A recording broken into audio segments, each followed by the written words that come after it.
You ever see something so big your brain pretends it isn't real? In Harland County, Kentucky, a family was torn apart under a blood moon. Locals called it a bear attack. The survivor called it a werewolf. Tonight, you'll hear his own recording. This is a true werewolf story.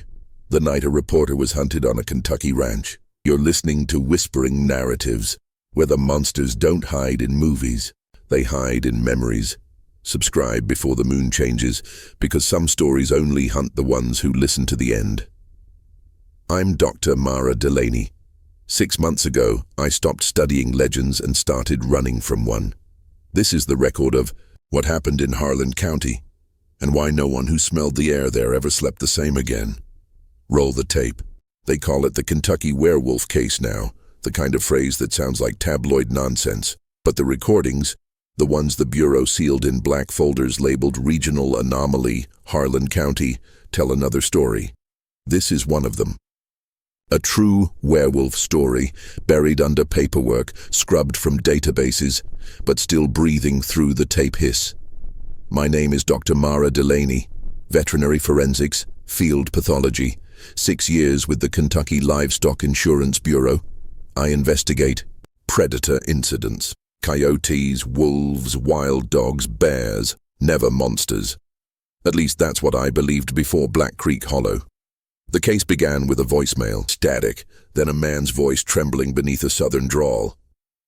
"Doctor, it ain't a bear. I seen its eyes. I seen the way it walked. Please just come. The Ward Ranch, Harland County." I should have deleted it, but the word walked hooked me. Predators run, men walk. I packed my field gear, thermal camera, soil probes, autopsy kit, and left before dawn. The drive from Lexington to Harland County felt like time itself was aging backward. Glass became rust. Neon became fog. The forests swallowed the road. Locals call it the throat of the world, and I learned why. The air itself feels alive, like it's inhaling you. I stopped for gas outside of Whitesburg. The clerk, a weathered man with cataract eyes, froze when I mentioned the Ward Ranch. He said, "You're hunting the Harland werewolf then. You best be gone before moonrise." I laughed. He didn't. He just pointed toward the ridge and whispered, "It's been 6 generations since it last walked upright." Folklore, I thought. Appalachia feeds on it. But by the time I reached the ranch, dusk had folded over the valley, and the smell hit me before the gate even creaked. Copper, wet, fur, rot. I've smelled wolf dens and slaughterhouses. This was both, magnified. The Ward Ranch was a relic, a sagging porch, a barn clawed raw by time. But the claw marks weren't old. 3 grooves, smooth as surgical incisions, running parallel up the siding. The same pattern would appear again and again. Doors, fences, metal tanks, all scored by something both precise and furious. Jesse Ward was waiting near the barn, his face drawn and sleepless. He spoke without greeting. "It's not an animal, doctor. It's a curse. I told him curses don't leave paw prints. He told me, then you ain't seen these prints." He was right. In the mud near the trough were impressions wider than my hand. 5 digits, human in spacing, ending in deep hooked gouges. No pad structure, no symmetry, too heavy to be a man, too deliberate to be a beast. That's when I whispered the word for the first time. Werewolf. It didn't feel like superstition. It felt like taxonomy. Inside the barn, the air was still, wet with the violence that had happened there. The carcasses, 3 heifers, 1 calf, were arranged, not scattered. One stood upright, propped like a grotesque exhibit, entrails draped on the wall, forming an almost sigil-like pattern. No teeth marks, no feeding, just display. Every forensic cell in my body screamed, ritual. At 7:14 p.m., my thermal scanner spiked. Something hot moved across the ridgeline, tall, bipedal, emitting heat beyond mammalian range. White-hot, humanoid. I zoomed. It froze mid-step, turned its head. 2 points of light, yellow, unblinking, met the lens. That's when the batteries died. All of them. Simultaneously, the recording ends there, but I remember what came next because my hands never stopped shaking. The wind shifted, and for the first time the night breathed. Not wind, breath, long, steady, deliberate. I'd worked 37 cases of predator mutilation across Appalachia, every one of them explainable, until that night. The night the Kentucky Werewolf opened its eyes and noticed me. By the time full dark settled over the Ward Ranch, the forest had become a cathedral of stillness. Every living thing out there knew something was wrong. Even the insects had stopped singing. That kind of silence isn't empty, it's occupied. It was the sound of a predator the world had forgotten how to name. I switched to the night vision rig and started recording. In the green glow, the barn looked like a wound. The heat traces still pulsed on my screen, animal blood already cooling. But there was another trace now. Something upright, moving slow, circling the structure from the outside. A white signature in motion, roughly man-sized, but the stride was wrong. Too long, too smooth, as though each step bent the world a little. I whispered into the recorder. Possible. Humanoid presence. Could be a local hunter or poacher. But my voice shook. It didn't feel like a person, it felt like a test. And that's when I heard it. The long, low exhale I'd logged before, that same wet, guttural breathing I'd written off as wind earlier. It wasn't wind. It was close. The beam of my flashlight swept across the wall. That's when I saw it. 3 new claw marks, deeper than the rest, still smoking at the edges as if cut by heat. They weren't there minutes ago. I lifted the camera, filming for evidence when my radio hissed to life. Not static, speech. A whisper, low and distorted, repeating my own words from earlier. Possible humanoid presence. My voice, playback, delayed by seconds. That's when I realized it wasn't repeating. It was learning. The sound shifted. The voice tried another word. Duck, tore, drawn out, thick, wet. The kind of voice you hear in dreams you don't wake from. Turned toward the sound, slow as prayer. There was movement behind the feed barrels. The camera caught it. A shoulder, fur-matted black and glistening, steam rising from it in the cold air. Then a hand, long, jointed wrong, claws curving inward. The classic lycanthrope profile, only there was nothing mythic about it. It was real. This was a true werewolf encounter, and I was standing in the middle of it with nothing but a camera and arrogance. The creature stayed in the shadows, watching. I could feel the weight of its stare, ancient and curious. It wasn't just hunting. It was studying me, as though it recognized the shape of intelligence and wanted to see if I'd break first. It took one step forward, a full, deliberate, human step.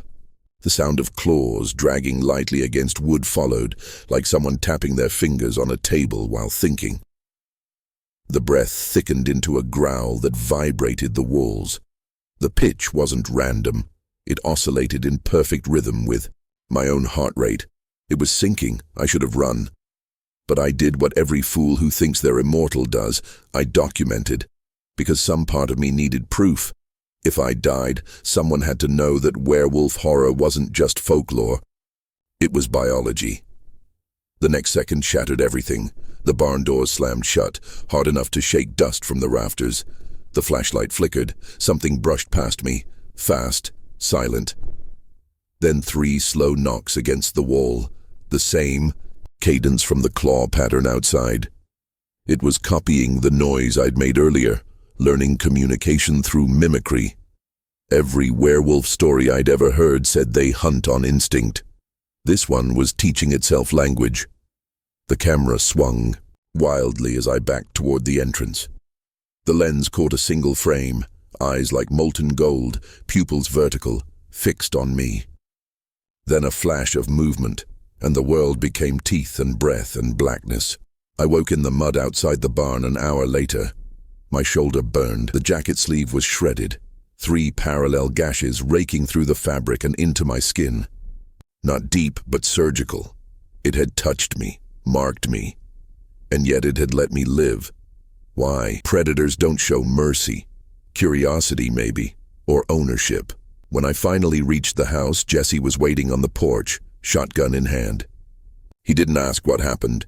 He just looked at the blood on my sleeve and said, "You've been seen now." That's all it wanted tonight. He led me inside, bolted the doors and drew the curtains. The house creaked under the wind, but every now and then, something heavier moved across the yard. A long shadow that paused, listened, then faded back into the trees. The werewolf was still there, pacing. It hadn't left the ranch. It was guarding it. That's when Jesse said the words that still keep me awake. "You came to measure it, Doctor. But the thing in those woods, it measures you. Every step you take, every breath you record. That's why none of the others left." With their minds outside, a howl tore through the night, low, mournful, not quite human, not quite beast, a sound caught between worlds. And I finally understood. The legend wasn't metaphor. The Kentucky Werewolf was real, and it had learned my name. We sealed the doors as the temperature fell. Sharp drop, 10 degrees in under a minute. Jesse said that's how it always began. When the Harland Werewolf was near, the air itself forgot how to move. He'd been through this before. He kept glancing toward the fireplace like a preacher checking for flame. I rechecked my shoulder wound. The 3 lines weren't random. They were parallel, clean, and already scabbing over in a metallic sheen. The edges shimmered faintly under lamplight, like silver reacting under skin. A mark, not a mauling. And beneath it, my pulse thudded, in perfect rhythm with those 3 beats that haunted the ranch.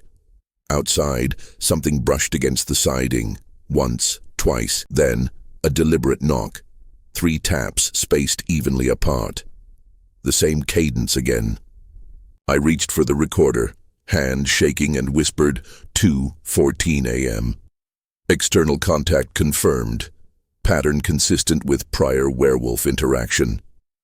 The words sounded professional, detached, until I played them back. On playback, there was an echo, not delay, answer. Each of my words came back layered beneath another voice, low, growling, imitating my tone, syllable by syllable. I turned to Jesse. He mouthed, "It's inside the walls." We moved toward the kitchen, guns ready. Something massive shifted above us, walking on the beams. The ceiling bowed with every step. Then the pantry door clicked, once, twice, then slowly opened. The smell hit us, copper and fur and rain-soaked dirt. A shadow unfolded from that darkness. Not a man, not an animal. Something between. It had shoulders broad as a bull's, arms elongated until its knuckles dragged the floor, and a head half-turned in profile, like a man mid-scream forever caught between shapes. No cinematic snarl, no rage, just awareness. It looked at me. I don't mean faced, I mean focused. Eyes locked with mine as if it remembered who I was. And then, impossibly, it spoke. "Doc, Tor." The voice rattled the glass. It was the same word it had stolen earlier from the recorder, only now spoken, aloud through something that shouldn't speak at all. Jesse fired once, the blast echoing through the house. The creature vanished before the smoke cleared. Only the pantry door remained, swinging gently like it was laughing. The next minute stretched like a nightmare replaying itself. Every window reflected movement outside. Silhouettes circling, fast but too smooth for human speed. More than 1, maybe 3, maybe 12. Each pair of eyes caught the moonlight in the same gold hue. The Kentucky Werewolf wasn't singular, it was a lineage. The knocks came again, this time from every wall at once. 3 beats, pause, 3 again. A communication pattern or a countdown. Jesse whispered, "They're calling the rest of the pack. It's a summoning, not a hunt." He poured salt along the doorframes, lit a candle at the hearth, and started chanting words I couldn't recognize. Old mountain language, half scripture, half superstition. The recorder caught everything. The knocking, the breath, the distant howls rising from the valley. I could hear the echoes answering each other like a chorus. Werewolf horror at its purest. Not jump scares, not fangs, but orchestration, a ritual of sound. The floorboards trembled. A shape passed the window, taller than the frame, blotting out moonlight as it moved. Then came the scratching, claws dragging in long arcs along the glass until sparks flashed from friction. I raised the camera again, but the lens fogged instantly. When I wiped it clear, a single palm print stared back at me from the other side. Human in outline, clawed at the tips, steam rising from it in the cold air. The howl that followed wasn't a roar. It was a lament, deep and ancient, vibrating bone. Every nerve in my body screamed to run, but the investigator in me kept filming. Because this wasn't folklore anymore, this was a real werewolf encounter, and I had the proof burning itself onto my tape. Jesse's chanting broke into a cough. He collapsed by the fire, face pale, eyes wide. The candle flame stretched thin and blue before snuffing out. Instantly the pounding stopped. The silence returned, complete, smothering, final. Then, through the window, a shape loomed closer. For the first time I saw it clearly, wolf-like head, human jawline, patches of skin where fur should be, muscles twitching as if transformation never finished. Not a Hollywood beast, an anatomy experiment between species, a living contradiction. It stared through the glass, not with hatred but recognition. It raised one claw, pressed it gently against the pane, and whispered. Soon the glass didn't crack. It bowed just slightly, as though it were breathing. Then it retreated into the fog. The moon dimmed behind cloud and the forest exhaled. Again, Jesse gasped awake. He muttered, "It marked you. It's finished its circle." I asked what that meant. He just said, "Next moon, it'll come for your reflection." That's how the curse spreads. I didn't sleep that night. The tape played itself back again and again, that voice whispering my name through static, growing clearer each time, less imitation, more memory. The werewolf was learning me, not my body, my pattern. Dawn didn't come so much as fade in, colorless and heavy, like the world had to be convinced to wake up. The fog hung thick enough to taste copper, pine sap, and ozone. That smell always meant blood. It also meant they were coming. Jesse's. Radio cracked at 5:23 a.m. A single male voice, calm and clipped, said, "Keep him inside. Containment teams en route." Then static. He didn't call them police. He didn't have to. There are people in these mountains who answer to no one but the dark itself. By 6 men stood at the edge of the property. No badges, no insignia, just old clothes, rifles, and silver medallions hammered from melted spoons.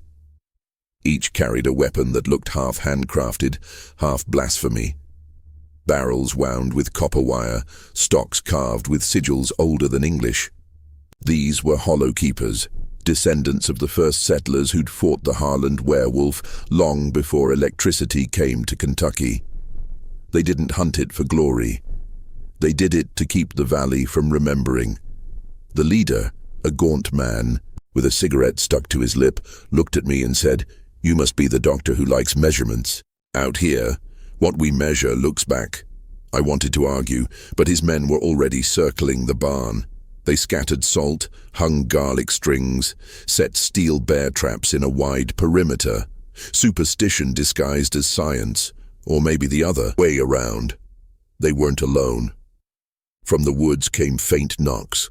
3 beats, pause, 3 again, reply, answer, call and response. The oldest form of language on earth. Jesse tensed. "They're not driving it off," he whispered. "They're talking to it." The men finished their setup and gathered on the porch. The leader opened a leather pouch and poured white powder into a ring around the house. It smoked when it hit the soil, not fire, reaction. When I leaned close, The smell was pure agony. Burned silver and ground bone. He muttered, "It likes to play doctor. Let's see how it likes surgery." Then everything went quiet again. The air flattened. Even the fog seemed to stop moving. That's when the first scream came. From the barn, one of the men had gone inside alone, rifle up. He didn't make it 3 steps before the boards split like paper. Something huge hit him from above, drove him into the dirt and dragged him out through the back wall. The rest opened fire. The night exploded into flashes. Gunfire thundered across the ridge, echoing like a storm that had lost its way home. Through the smoke, I caught glimpses, a blur of fur and light, teeth like wet marble, limbs snapping forward and folding backward in impossible rhythm. It wasn't animal speed, it was edited time. Every frame of movement missing half the moments between. One of the keepers screamed, "Silver! Use the silver!" Too late. The creature tore through him, tossed his body aside, and vanished into the fog. Only the sound of his heart monitor, his own radio feedback, remained, clicking out 3 beats, pause, 3 beats. Even his dying pulse mimicked the pattern. When it was over, 2 men remained, the leader and Jesse, both shaking. The air reeked of blood and ozone. You could feel the energy of the werewolf still hanging around us like static after lightning. The leader holstered his weapon, looked at the carnage and said, "That's not a beast anymore. That's a language made of flesh." He turned to me. "You recorded it, didn't you?" I nodded. He sighed. "Then it knows you now." He and the others didn't bury their dead. They burned them. Not from fear of ghosts, but from fear of memory. They said every true werewolf story starts with one survivor who can't stop replaying the sound. The thing doesn't die. It travels in remembrance, and my recorder had remembered everything. By sunset, they were gone. Trucks trailing, black smoke up the mountain road. Jesse and I stood in the yard, the charred earth still hissing from the burn. He looked at the recorder in my hand and said, "You think you caught a monster, but it caught you first." That night, as we sat in the silent house, the device flickered. Red. On playback, the creature's growl overlapped my own voice perfectly, word for word, syllable for syllable. When I whispered, "This is Dr. Delaney, recording field data for the Kentucky Werewolf," the other voice answered from beneath the static, "Recording field data for the Kentucky Werewolf." Then came laughter, low, guttural, familiar. The tape ended in the sound of 3 slow knocks. Morning didn't arrive so much as creep in, like the world was unsure whether it still wanted to bother existing after what it had witnessed. Jesse sat at the kitchen table, staring through his coffee like it had answered a question he didn't ask. I stood at the window, clutching my recorder like a crucifix I didn't believe in, because belief wasn't optional anymore. Belief was a bruise on my ribs. Belief was claw marks in the soil outside. Belief was the metallic ache in my bones that whispered something had seen me and chosen not to finish the job.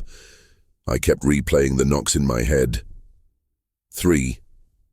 Pause. 3. Like a code, like a ritual, like a door.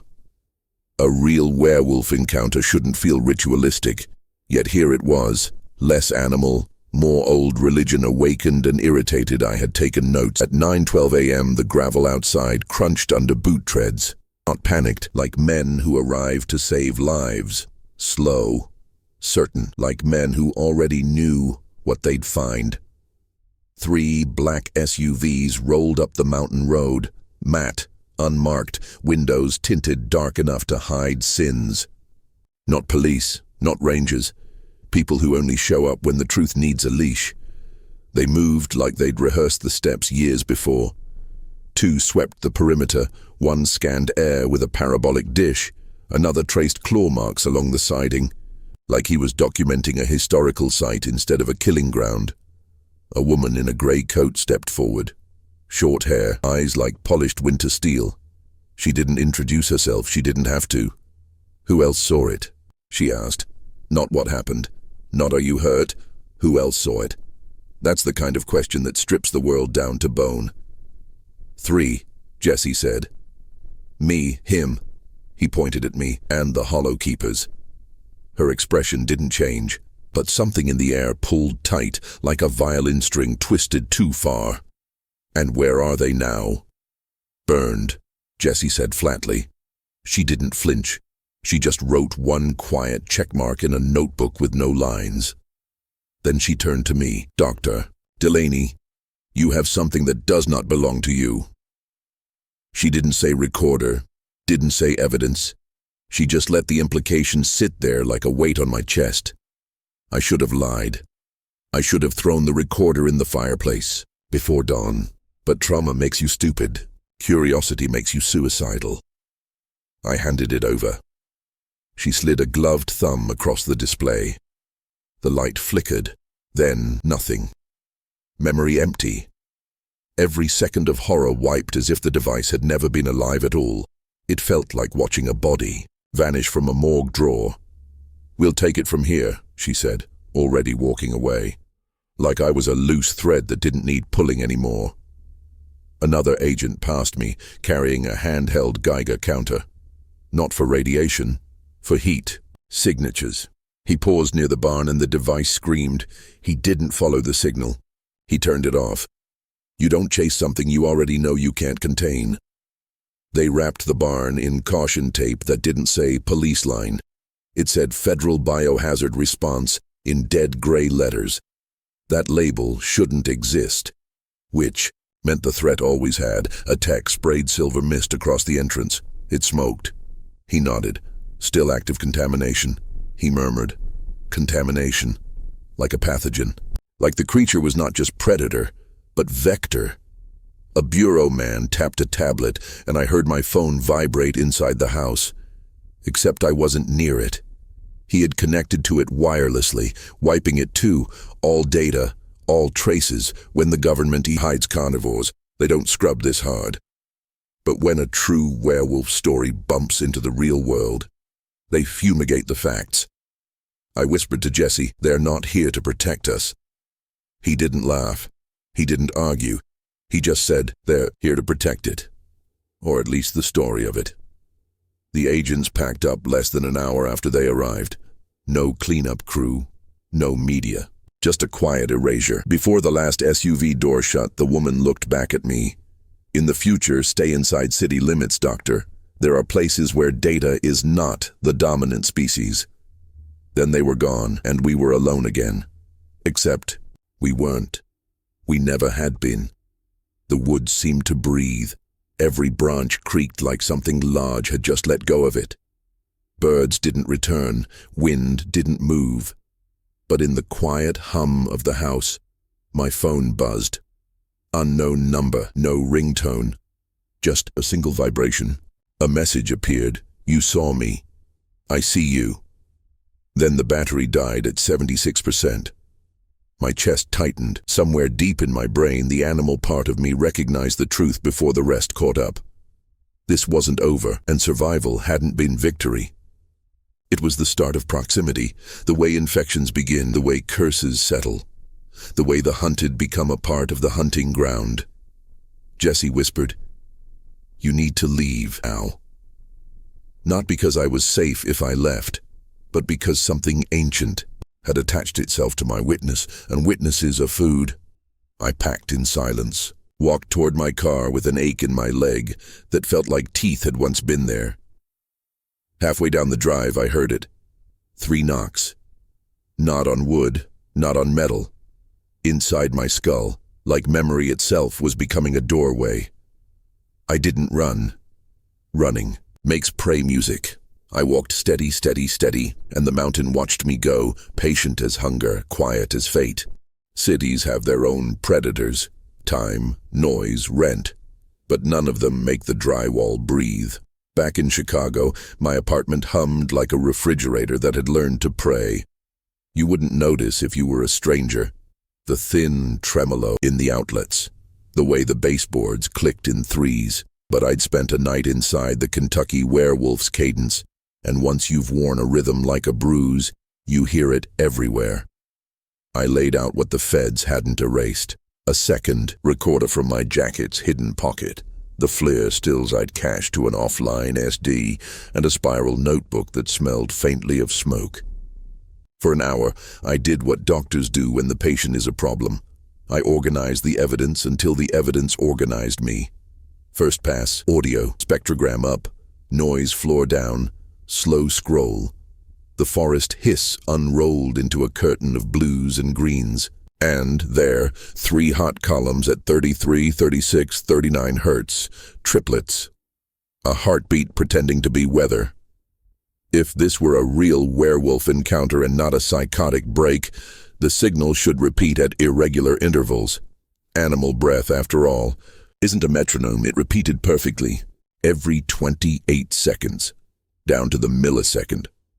I annotated the pattern, fed it to a classifier I'd trained on wolves, dogs, coyotes, even human snores. The model spit back a confidence score that made no sense, 0.00, no known match. Then the console blinked a message I hadn't programmed, "Learn me." I stared at the screen until the letters blurred and the hum in the walls grew a spine. Second pass, video, frame by frame, barn interior. Dust motes like snow, door, wall, nothing. Then, at frame 8, 2 and 16, a distortion, like heat rising from a desert road. Except we were indoors at 51 degrees. I isolated the ripple, boosted contrast, and a shape resolved at the edge of geometry. Shoulders too broad for a man, a profile that suggested muzzle more than jaw, and eyes. Those mercury yellow eyes. On the floor beside it, something like a palm print appeared, steaming in the cold. Human in layout, lycanthrope in conclusion.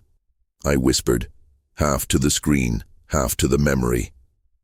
This is still a werewolf horror case, even if it doesn't care about fur. The apartment answered, 3 soft taps behind the drywall, as polite as a neighbor. I turned off the speakers.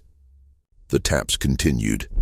You don't forget how knocks feel from the inside. Your ribcage learned it first. I paced, made tea, did all the soft human things that say I live here, not you. The knocks spaced out. The hum didn't. At 2:11 a.m., the spare recorder flickered red inside its lead-lined specimen box. I hadn't touched it. It shouldn't have battery. The light blinked. 1, 2, 3, pause. 1, 2, 3. A dot-dash lullaby. I opened the lid. Static filled the room, then my own voice unspooled. This is Dr. Mara Delaney, Field Report, Harland County. Beneath it, a second track bloomed like mold, low, wet, dragging consonants until they clicked. Dr. Mara. Layer by layer it had learned me, syllable by syllable, like a child tracing a parent's face in a dark room. Enough, I said, because sometimes one word is the last fence a human owns. The recorder answered with a laugh that wasn't sound so much as pressure, air thickening, the tea in my cup shivering a small ring across the surface. My bathroom mirror fogged as if someone had leaned close and breathed a story onto it. I buried the device in the freezer. Old folklore. Cold, slow spirits, or at least machines. When I shut the door, frost plumed out like a sigh. The hum softened, the walls exhaled. For 2 minutes I was alone, then the freezer motor kicked on in triplets, 3 beats, pause, 3 again. The thing hadn't crossed state lines in a truck bed. It had come home in the measurement. Every waveform was a vein, every pixel a nerve. I did the only science left to me. I tried to starve it. For 48 hours, I cut the power at the breaker and ran the lab from a battery pack I'd salted and sealed inside a Faraday pouch, like I was marinating a radio. No routers, no phones, no screens. I taped paper over mirrors. I spoke out, loud only to mark time, never to the empty air that pressed at the seams of my apartment, like a polite guest who'd lost his key. On the second night, the knocks moved to the ceiling. Old wood held its breath while something paced, light step, heavy drag. 3 beats, 1 hitch. I lay on the floor and whispered into the analog cassette I'd bought that morning from a pawn shop that still smelled like cigarettes and pawned. Trumpets. Control test. If it answers analog, it's not our tech, it's ours. On playback, breath filled the tape like a tide. Then the word measure whispered back, in my voice, in its voice, in a third voice yet. The houses took the tape to the university sound lab under a name badge I wasn't supposed to still own. Miguel, the night tech, owed me favors. He calibrated the booth, blinked at the oscilloscopes and muttered, "Your noise floor's haunted." He said it like a joke because that's how city people survive what mountain people bury. We hit record. Silence, then a long exhale rolled across the monitors. Miguel leaned closer to the glass and said, "Hear that? It's like the room is—" He didn't finish the sentence. He pressed a palm to the window. Condensation bloomed around his skin in 3 clean, parallel lines. "You okay?" I said. "Into the intercom." He nodded, then rubbed at his chest like he'd swallowed a square. The oscilloscope traced 3 tall peaks. A pause, 3 again. He laughed, short, embarrassed, and the waveform copied the laugh, then corrected it, then improved it until it sounded like mine. I pulled the plug, total black. The booth's emergency light should have kicked on. It didn't. Miguel's silhouette stood very still. Then he spoke, but the words came half a second before his mouth moved. Not ventriloquism, echo leading source. "Doc," he said, or the room said through him. Soon, I grabbed him by the arm and yanked the door wide. Cold hit us like a hospital corridor. We stood there shaking under fluorescence until our breath learned to be human again. He wouldn't look at me. He stared at his hand instead. 3 faint welts rose across his palm where the condensation had marked him. They glittered like metal filings in skin. "I'm done," he said. No anger, no fear. Just a man who'd met a conclusion and didn't, like the math. He pressed the cassette into my hand, took his coat, and left without clocking out. That's the thing about a true werewolf story people never say out loud. The body count isn't just bones. It's friendships, clearance levels, rent money, names on departmental doors. The bureau email arrived before dawn. Access revoked. No explanation, no appeal. Just a blackout of the part of my life that had kept the rest from falling inward. Went home and found my apartment mirror unfogged at last, the glass cold as a morgue drawer. For a terrible minute I let myself believe the hunger had moved on.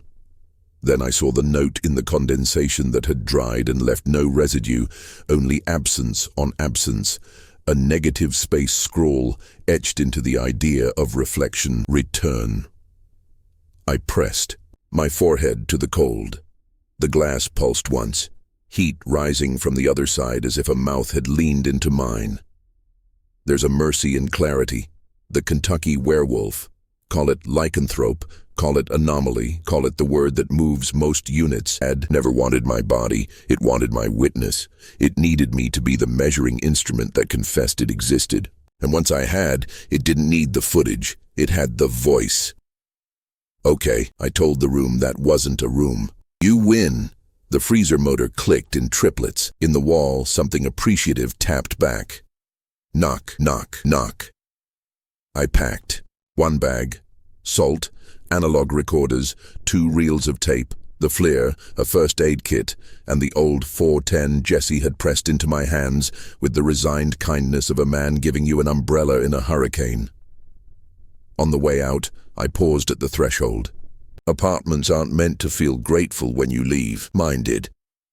The corridor lights fluttered. For a heartbeat, the fluorescent hum fell into perfect sync with the knocks in my head. Last time I'd tried to escape, I left with wounds. This time I left with instructions. The elevator doors slid open. Inside, scratched by keys and loneliness, someone had etched 3 parallel lines. I pressed L. The car descended. I didn't look at the mirror. There's an hour before dawn when the earth forgets whether it's night or morning. That's when I reached Kentucky again. No convoy, no witness, no map.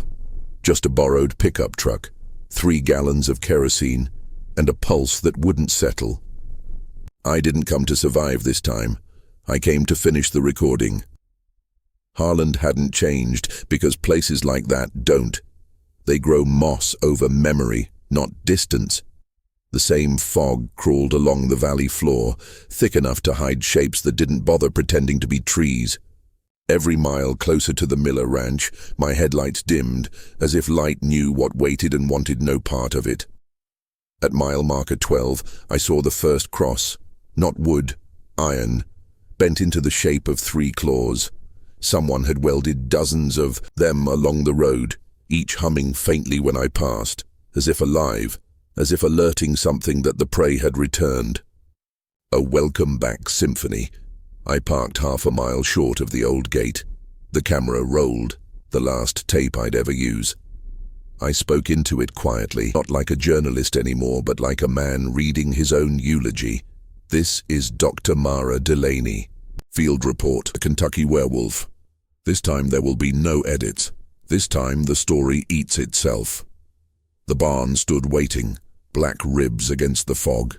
No tape, no warning signs. The bureau had cleaned it, but the soil still remembered.